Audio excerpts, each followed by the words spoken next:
ano ba ang meaning ng salitang pamumusong sa banal na espiritu? Pag-aralan natin yan.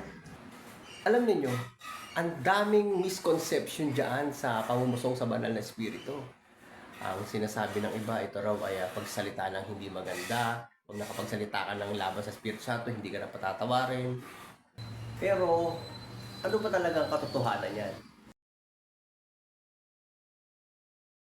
Well, tama nga naman na pag nagsalita ka ng laban sa banal na espiritu, walang kapatawaran. At gayon din, kapag nireject mo ang gospel of grace, wala rin kapatawaran. Alam niyo, marami natatakot dyan pag hindi na ipaliwanag na maayos Kasi katulad nito, paano kung hindi mo pa alam ang mensahe ng biyaya? Tapos, nakapagsalita ka ng laban sa banal na espiritu, hindi ka na ba mapapatawad? Yung sa iba, ganun ang tindig nila. Hindi ka na mapapatawad. Kaya nagpapakasama ng tao dahil wala na palang kapatawaran. Pero ganun ba ang Diyos? Palagay niyo. No! Sabi sa Exodus 34 verse 6, God is gracious and slow to anger. Lamentations 3:23, for His steadfast love never ceaseth, and His mercies never come to an end. How come na hindi ka patatawarin ng Diyos kapag nakapagsalita ka ng mga hindi magandang bagay sa banal na espiritu o nakapamusong ka? Kung sa panahon nga ng law, pinakikita niya na slow to anger siya. His mercies never come to an end.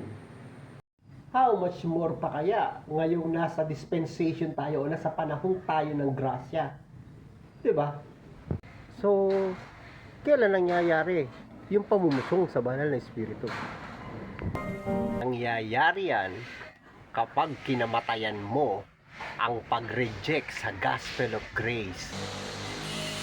Kahit magsalita ka ng pamumusong sa banal na espiritu, kapag hindi mo pa kinamatayan or hindi pa nag-rapture o hindi pa siya dumarating para sunduin ang kanyang mga hinirang o mga mahal, may pagkakataon ka pa at hindi pa natatapos ang kanyang biyaya. Paano kung tumanggap na ako ng grasya at nakapamusong ako sa banal na espiritu? Maapektuhan pa ba ang kaligtasan ko? Ano nga ba sinasabi ng Biblia tungkol dyan? Di basahin natin. O sige! Ephesians 1:13, kayong mga naniwala na sa grasya ay tinatakal na ng banal na espiritu. Kaya hindi pwede na magawa mo pa yung pamumusong kapag ikaw ay tumanggap na ng grasya. Ang taong nagbablasphemy ay hindi interesado, hindi nag-aalala doon sa gospel ni Kristo. Gayunpaman, nagbibigay ang Diyos ng panahon, pero wag ka lang aabutin ng kamatayan o pagdating niya o sa rapture. Dahil pag inabutan ka ng ganyan at namumusong ko pa rin, ay sigurado kapahamakan ang abutin mo. Kaya paano ka pa mapapatawad kung kinamatayan mo na o dinatnan ka na ng rapture?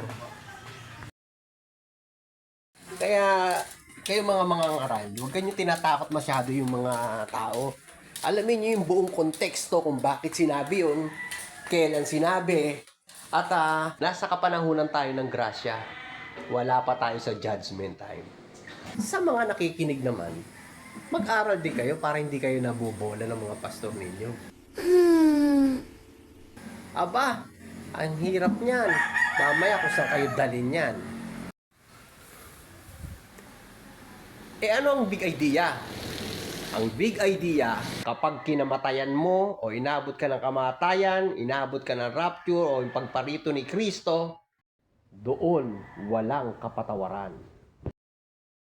Ay total rejection sa ginawa ni Kristo sa gospel ng grasya. Tayo ay charito, karito. Did you know?